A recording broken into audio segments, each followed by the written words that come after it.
JavaScript Events, explained like a dinner party.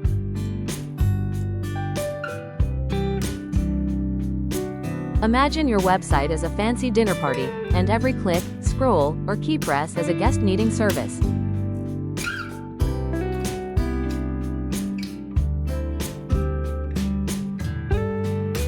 Each guest has their own server. When they raise a hand or tap their glass, a waiter responds. That's addEventListener function in action.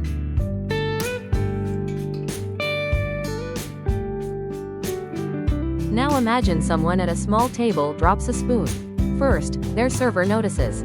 Then the head waiter. That's bubbling, from inner to outer. Stick around, we're about to cover how a single server can manage an entire table.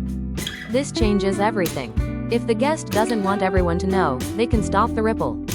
That's stopPropagation function. It keeps the drama private.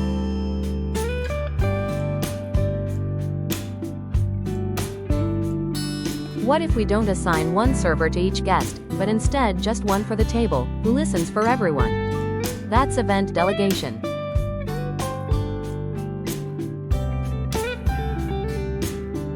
With delegation, you don't need 100 servers for 100 guests, just one smart one. It keeps your code efficient and scalable.